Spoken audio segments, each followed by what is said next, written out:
Hi, it's Celeste from Flying Otter Marketing, and in this tutorial we're going to be talking about how to upload images to your WordPress site. So first, a note about digital images. In all likelihood you're going to be pulling those off your camera, or somebody will have sent you images. So the first thing you need to do is resize those images, either with photo editing software, or somehow you're going to need to find a way to resize those because they're going to come off of your camera at a very high resolution. This will not work on your website. If you've ever been to a site where a picture is just taking forever to load, that's why. It's because they didn't resize the photos. So do yourself a favor, resize them before you try to start uploading, or you'll run into all kinds of error messages. The standard for the web is 72 dpi, or dots per inch. They're going to come off of your camera at probably 300 dpi, or maybe even as high as 480. Resize those down to 72, or a maximum photo width of 800 pixels. You're not even going to be displaying it that large on your website, but that's the maximum you're going to want to upload on your website. You'll be happy you did that later. So do yourself a favor, resize those now. So let's move into how to get the images onto your site. There are two primary ways to do that. You can either load images to your media library, which is a holding area where you can do a batch of them all at the same time, then they're all sitting there waiting for you to insert wherever you want them on your site. Or you can add an image directly from a page or post. So let's go first into the media library. So we're going to click over here to the media library. From the library you can see a list of all of the images that appear in this particular website's library, and we can add new either from the left sidebar or from the button here right next to media library. So I'm going to upload those. From here you'll see a button to select files. I'm going to go and select these files, just pick something out of this images folder, and let's just pick something, here we go. We're just going to pick that footer top image. Alright, so once that uploads and crunches itself or compresses itself, and you will see a little status bar moving across the screen to the right. Yours is going to take longer for an image. This is an extremely small image, so you can see that all this image is this little upward pointing arrow. So it loaded very quickly. Yours will take a little bit longer. First thing you're going to want to do is assign a title to it. The title is what is displayed as a tooltip when somebody hovers over the image on your website and they have a tiny little yellow box that pops up. This is the text they're going to see in that box. So I'm just going to call this gray up arrow. All right.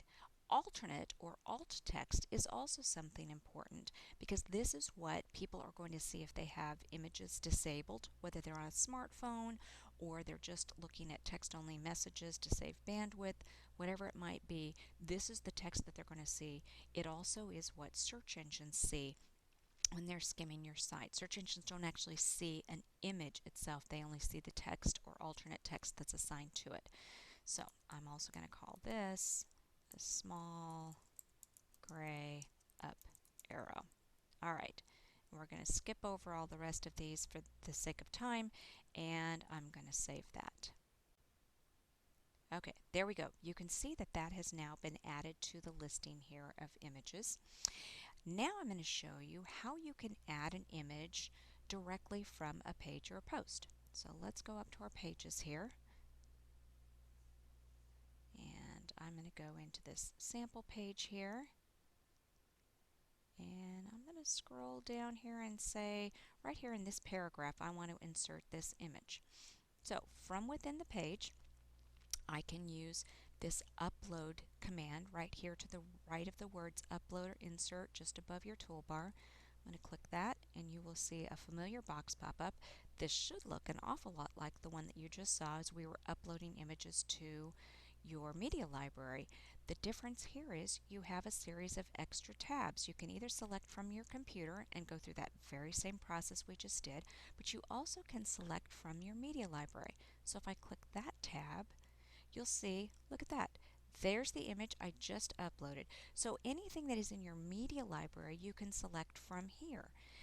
just to save yourself a step if you've already got things in there and you're either reusing a photo or you just wanted to upload a batch at a time. So you can select that from here and you just click this show link to the right, and there it is. You see the attributes that I already set. I actually can go in and change those right from here if I'd like. But I'm going to scroll down, and here are some important attributes you need to set from here. Now the alignment, if it's none, it's just going to appear at the top. With that, it's going to appear at the top of wherever you just clicked without any text wrapped around it. If you select the left, center, or right, that's going to place itself in that alignment with the text wrapped around it. So if I were to select right, it's going to align to the right side of that content body with the text wrapped around it. And then I get to choose the size. Now in this case, it's an extremely small photo or image at 14 pixels by 14 pixels. Yours is of course going to be much, much larger. So you'll want to select the size that you want to insert it in. And you'll have options that will actually assign, like if I selected large, it's only going to give me a full size because it's so small. It's not going to let me size this one down. But you will see that as a live image in your site. So you then want to click Insert into Post. This is very important. If you don't click this, it's not going to appear, and you're just going to be going through these same steps over and over again. And by the way, that button is going to say Post whether you're inserting into a page or a post. Same button. So we're going to click that. There we go, and there it is. It's aligned to the right side of the page with the text wrapped around it. And as always, when you're in a page or a post, unless you click that update button, nothing is going to be saved. So I'm clicking update. There we go. And I'm going to click view the live page. And sure enough, there it is. So there's that upward pointing arrow. Now in this case, there is a box around it because that is a style setting on this particular site, that each image would be outlined in a black box. So that may not be the case on your site, but here you go. Hopefully this has been helpful, and check back for another tutorial.